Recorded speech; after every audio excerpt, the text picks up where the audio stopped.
No niin, morjesta pöytään vaan kaikki äidin pikku uusavuttomat pullamyssyt siellä.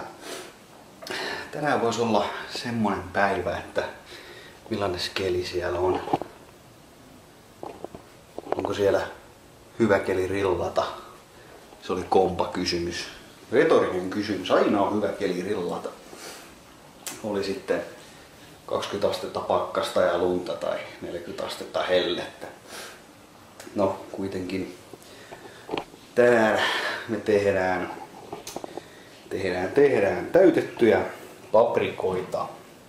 Siinä on geneerisen merkkisiä tämmöisiä pitkulaisia paprikoita. Ei ole niitä teidän peruspaprikoita. Nämä on astetta makeampia, sopii grillaukseen hyvin. Sitten on tietysti geneerisen merkkistä sulatejuustoa, mitä sinne sisälle sitten pistetään. Maggaraa totta kai ja erinäköisiä juustoja, ne on kaikki geneerisiä, koska joku haastaa mut kuitenkin oikeuteen, jos mä mainostan niiden tuotteita. Kyllä, seuraavaksi katsotaan vähän valmistelua. No niin, eli tässä me nyt sitten ollaan. Meidän paprikat ja geneerinen sulatejuusto on tässä. Tarvitsette tietysti veitsen. Mitä terävämpi, sen parempi. En ole missään tekemisissä sitten sen kanssa, jos te itseänne päätätte sillä viillellä tai käydä vähän ruoppaamassa jotain kylkeen tuolla kylällä. Älkää tehkö, niin siitä joutuu vankilaan. No, kuitenkin tässä asiat menee monimutkaiseksi, eli otatte sen paprikan kauniiseen käteen ja veitsen toiseen ja pystysuunnassa, eli tässä suunnassa, näin päin. Tää on vähän litteemmin, niin tehdään tästä näin hieno viilto. Tässä kannattaa olla tarkka. Täällä on todennäköisesti siemeniä vielä sisällä, niin otetaan ne pois. Näin. Näinhän siinä tapahtuu ja täällä on vähän siemeniä, ne saa sieltä nätisti pois. Näistä on tarkoitus saada tämmöisiä veneitä, että me saadaan tuo juusto tonne sisälle sitten tuosta pää vaan raasti irti ja sama hoito. Tähän voi näppärämmät varmaan keksiä jonkun helpommankin tavan kuin vedellä tuosta, mutta näin se nyt menee. Näin se menee suoritusbisneksessä. Siinä nyt on 2 malliksi. Noin on ehkä parempi ja toi vähän huono. Otetaan näin juusto. Leikataan siitä siivuja. Tässä voi kans näppärämmät ruveta sitten säätämään, kuinka paljon nyt sitä juustoa sinne sisälle haluaa.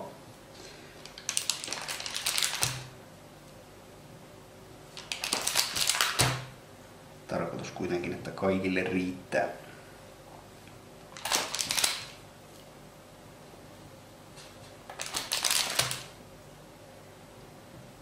Noin.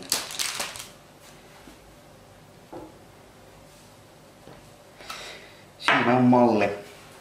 Tehkää perässä, mä heitän vielä tuohon ruudulle ohjeet sitten. Ei oo vaikeeta.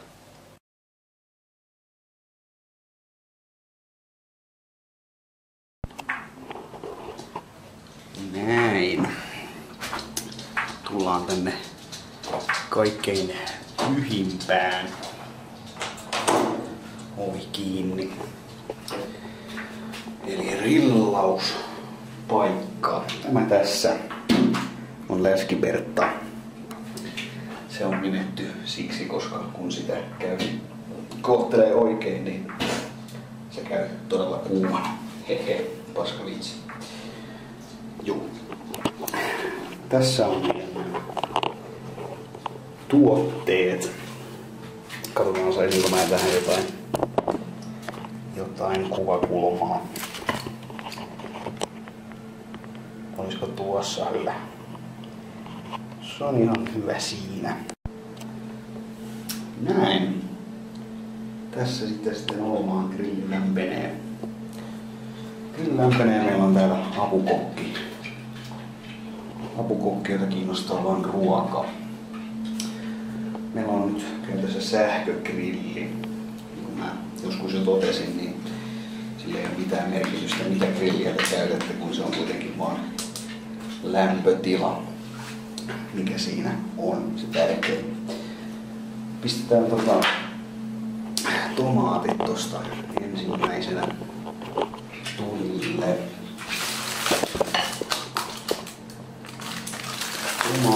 Tomaattia.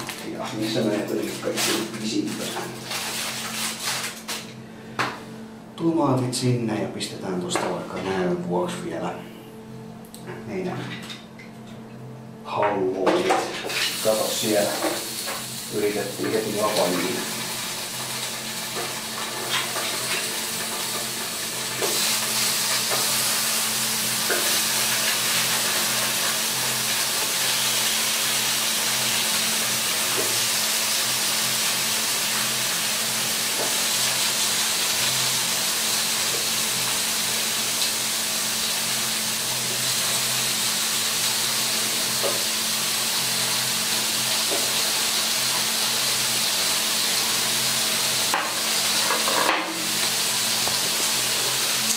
On siellä kivasti sitten suhisee meidän safkat. Muistakaa toki, että grillata ei voi ilman janojuomaa.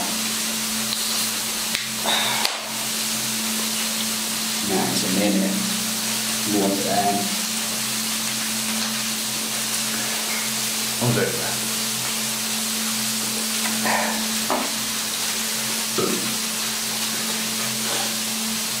Joo.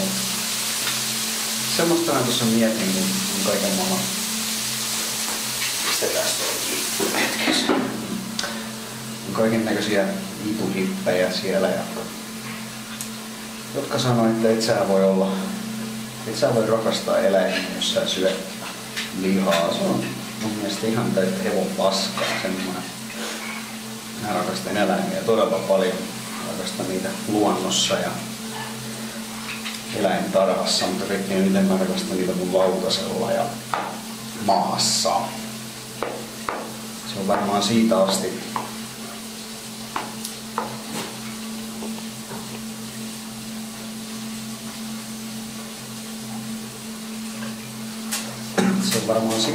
tullut kun luolamiehet aikoinaan kykki siellä marjapuskassa ja totesi, että ei saatana, vittu mitä paskaa.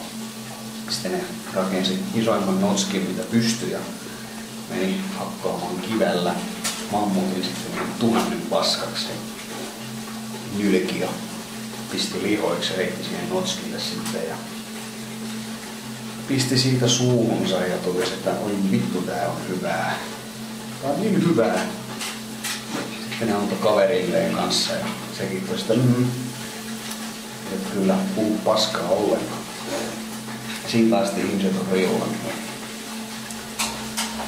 Ne ollutkin on varmaan niiltä ajoilta. Päästetäänkö tuo apukokki pois? Haluatko se sisällä?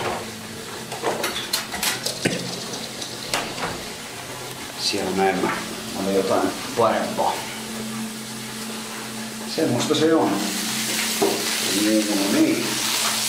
Sitten meillä on tää. Käännellään vähän se.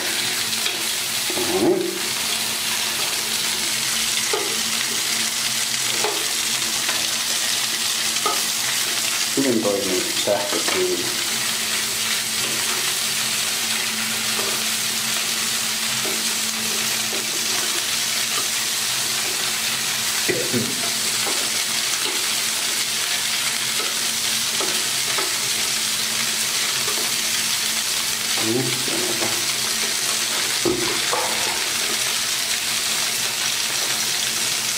Elomissa on se hyvä juttu, että se tulee todella nopeasti valmiiksi.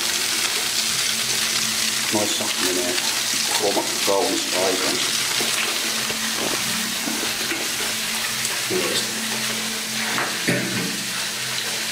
Muistakaa sitten kotikokit semmoinen homma, että jos teillä pääsee maahan tippumaan jotain, niin muistakaa se 5 sekunnin sääntö. Jos kerkeette sen sieltä poimimaan 5 sekunnissa, niin se on vielä ihan syöttävää. Muumenin vaan. Ja jos ei 5 sekunnin sääntö riitä, niin sitten siirrytään 10 sekunnin sääntöön. No nyt me voidaan tästä varmaankin sitten pistää ihan näitä veneitä. Tähän asiat ettei ne hirveästi kerkeisi. Tai ettei toi juusto tossa hirveästi sulais tuonne meidän grilliin.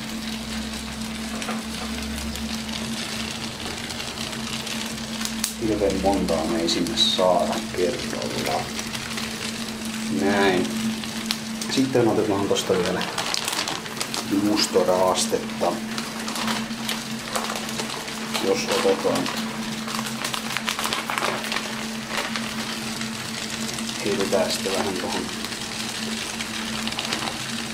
päälle. Tästä ei kyllä mitään yhdellä kädellä, mutta ei se mitään sanoa niin teidän mielestä hauskaa sitten. Noin. Kuulkaas, teillä aletaan olemaan niinku finaaleissa. Siinä alkaa olemaan kuulkaas